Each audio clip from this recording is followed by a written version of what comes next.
estralou.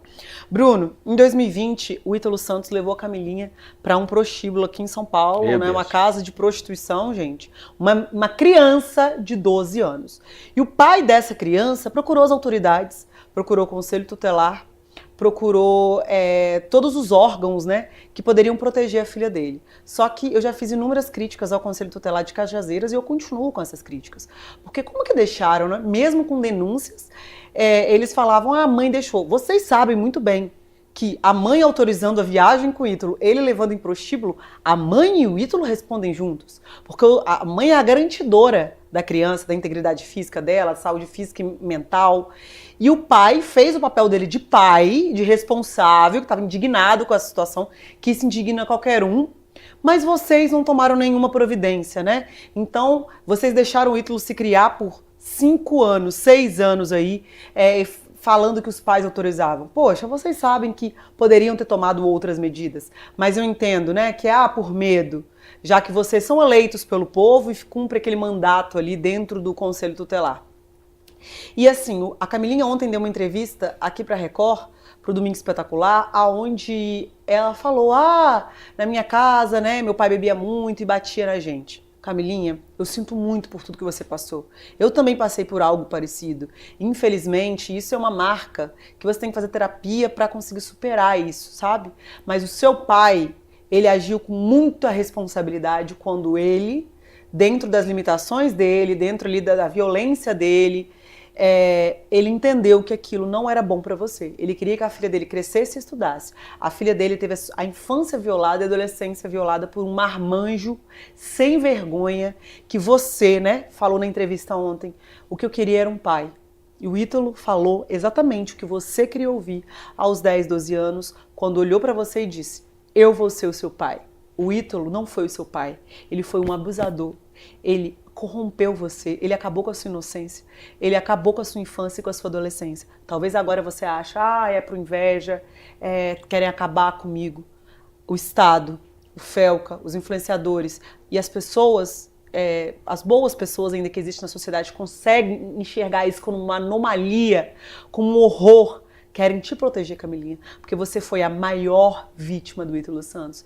Ele explorou o seu corpo, ele explorou a sua vida para conseguir faturar milhões e milhões de reais. O delegado, é o que eu vi nas redes sociais, parece que o delegado conseguiu, Bruno, localizar imagens que o Ítalo vendia para a Europa, sua, Camilinha, em troca de dinheiro. Ou seja, pornografia infantil, né? Então, a casa do Ítalo, gente, ela tá começando a cair e a ruir. Tem muita coisa por trás disso.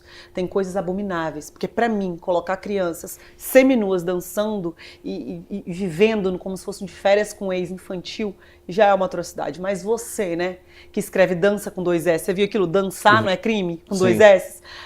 Aquele cartaz diz tudo sobre o Brasil. Gente, o que falta nesse país é educação. É conseguir entender que um iPhone não é cuidar. Dá ali um carrão para a criança usar no final de semana só quando o Ítalo está dentro, só quando o Ítalo autorizar. Porque a gente viu na entrevista, né, tanto do Fantástico como da Record, é que os celulares de todas as pessoas que estavam dentro da casa ficavam confiscados dentro de um quarto, dentro de uma caixa, dentro do quarto do Ítalo. Porque ele sabia exatamente o que ele estava fazendo e o quanto isso era perigoso. E qualquer imagem que gravasse dele ou falas dele poderia lascar com ele. Então, ele cuidava de tudo, nem os funcionários podiam ter celular para não gravar o que ele falava e nem o que ele fazia com essas crianças. A casa parecia um lixão, Bruno. Diz que o lixo só era recolhido uma vez na semana e era muita comida, né, porque era muita gente dentro da casa, muita bebida, as crianças não tinham rotina, não tinha hora para acordar, hora para comer, faltavam muito a aula, inclusive o Ministério Público abriu uma ação contra uma das crianças que não frequentava a escola, e aí ele foi lá, cumpriu umas medidas que o Ministério Público determinou e ficou tudo bem depois. Porque as crianças não frequentavam a aula direito, as crianças não comiam direito, só podia comer depois de 3 horas da tarde, quando o bonitão das tapiocas acordava e decidia, né, que agora tá na hora dessas...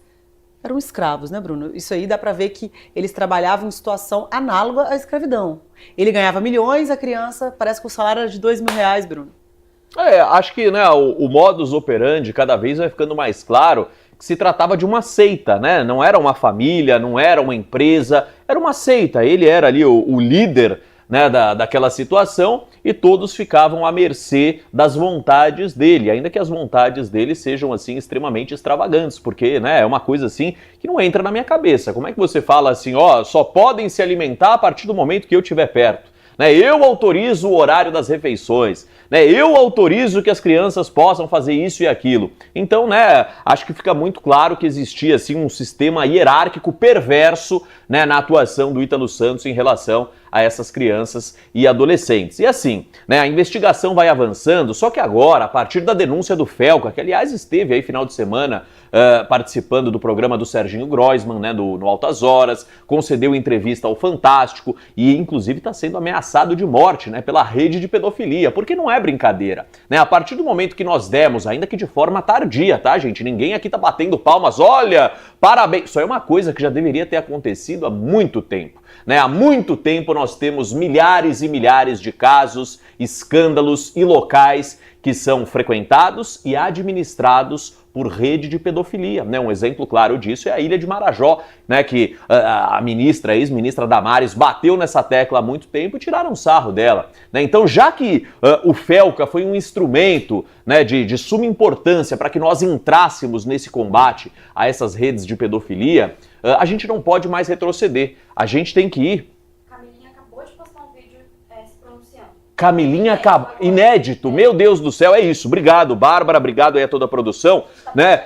Nós estamos aqui ao vivo, acabo de receber a informação que a Camilinha se manifestou pela primeira vez depois que todos esses escândalos vieram à tona. A gente já vai colocar esse vídeo no ar, assim que estiver pronto, né? A nossa produção está captando o vídeo, assim que estiver pronto vocês nos avisem que a gente coloca aqui em primeira mão, né? Vai ser o primeiro depoimento da Camilinha pós-escândalo. E só para completar aqui a minha linha de raciocínio antes de nós acionarmos aí o vídeo, eu quero dizer o seguinte, a gente não pode mais retroceder. Agora que iniciamos, né, uma investigação, agora que iniciamos esse combate às redes de pedofilia, todo mundo tem que ser responsabilizado. O Ítalo Santos não é o principal e nem o único problema relacionado, e nem o último. Espero que seja um dos últimos, né? Mas a gente sabe que é um combate que tem que atingir o macro, né? O Ítalo Santos é o micro, apesar de representar, né, milhões e milhões de seguidores aí nas redes sociais e ter uma abrangência, né, uma relevância muito grande. Pelo amor de Deus, a gente sabe que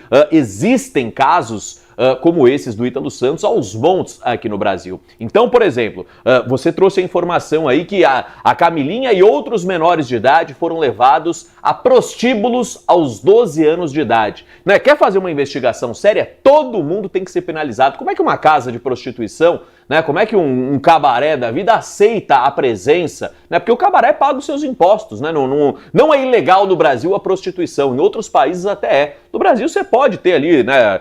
Deve ter uma legislação, deve ter uma regulamentação e eles têm ali algumas funções e deveres. Você pode ter uma casa de entretenimento adulto, só que uma criança de 12 anos não pode entrar. Óbvio, isso aí é restrito somente a maiores de 18 anos. Então, tem que voltar, tem que fazer essa linha do tempo, responsabilizar severamente esse estabelecimento que permitiu a entrada da Camilinha e de outros menores de idade. E eu tinha certeza que o Ítalo Santos, né, ainda quando as investigações eram somente pelas danças adultizadas, danças eróticas, eu tinha certeza que ia acabar caindo nessa história de pedofilia e que ele possa ter se, né, aproveitado financeiramente dos corpos dessas crianças e adolescentes. E aí a gente acaba caindo numa seara cada vez mais maquiavélica, cada vez mais perversa. A gente tem a Camila